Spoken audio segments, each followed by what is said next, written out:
After the Russians secured Pentagon-run biolabs in Ukraine, the U.S. Embassy was caught deleting proof of this from their website. And when the Russians shared documents showing the Ukrainian Minister of Health ordering employees of these biolabs to destroy all deadly pathogens, U.S. Senator Marco Rubio asked the U.S. State Department if there was any truth to this. Undersecretary Victoria Nuland not only confirmed the presence of the labs, but confirmed that they contain weaponized biological agents that they now fear the Russians will indiscriminately use to start a world war. The Pentagon calls them bio-research labs and containment labs, and claim their clandestine operation is all somehow in self-defense. But they are admittedly creating and storing weaponized biological material. And so these biolabs are in violation of Article 1 of the Prohibition on Biological Weapons.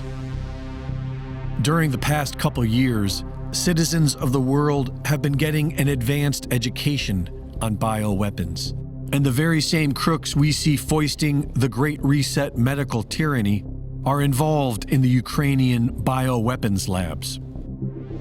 This is all being paid for with tax dollars through the Pentagon's Defense Threat Reduction Agency, the DTRA. U.S. company Black & Veatch has been working closely with the DTRA building bioweapons labs since 2003. Black & Veatch share an office in Kiev with Metabiota, who signed an $18.4 million contract with Black & Veatch in 2014. Metabiota got their start in 2015 with funding from Hunter Biden's Rosemont Seneca Technology Partners, who gave Metabiota $30 million to help protect the world from the spread of epidemics. This is the very same Rosemont Seneca that was mysteriously wired $3.5 million from the wife of the former mayor of Moscow.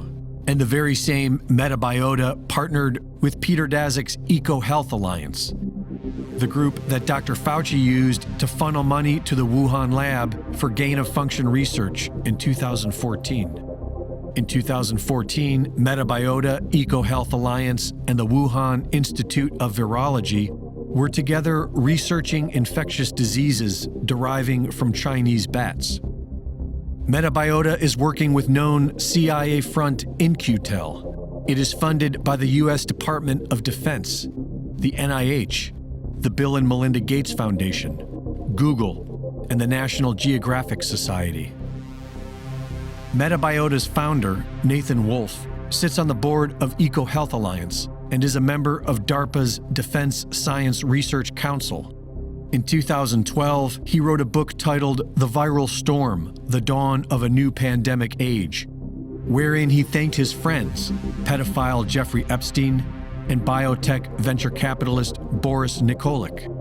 Boris Nikolic was named Jeffrey Epstein's successor executor upon his death. Wolfe has also been seen hanging out with Ghislaine Maxwell on multiple occasions. He is also one of Klaus Schwab's young global leaders, trained on how to enact the Great Reset agenda being directed by the World Economic Forum. Russia claims the Pentagon has over 30 biolabs in the Ukraine alone. China claims they are operating 336 biolabs in 30 different countries.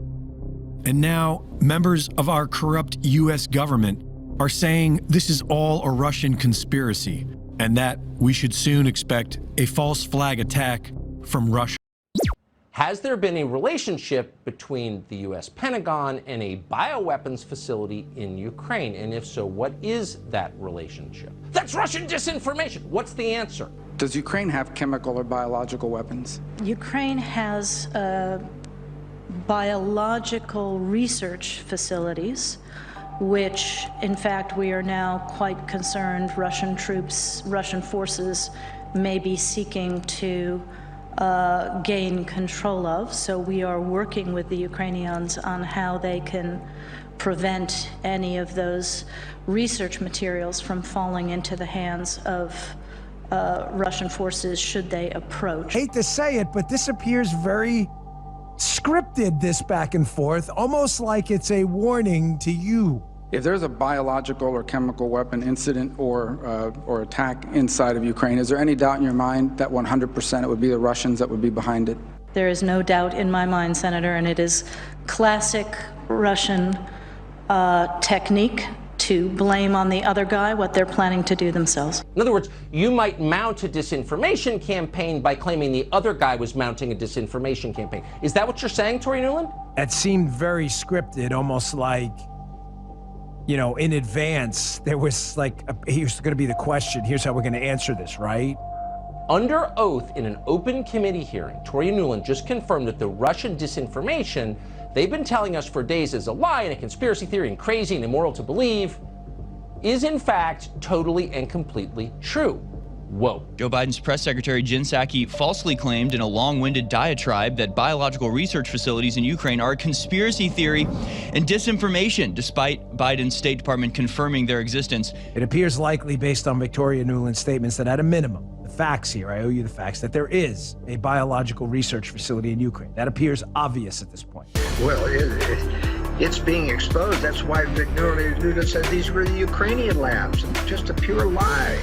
So the globalists are still protecting themselves even as they're attacking Russia, but the Russians are going to gain control of all these weapons labs and all the research that they're doing there. There's no way to keep that out of Russian hands right now. As InfoWars has exhaustively reported, the DoD has funded several biological research facilities in Ukraine under the Pentagon's Defense Threat Reduction Agency program from 2008 to 2017. We expect to be lied to by foreign governments. We're not globalists. We believe in one country. It's this country, the United States.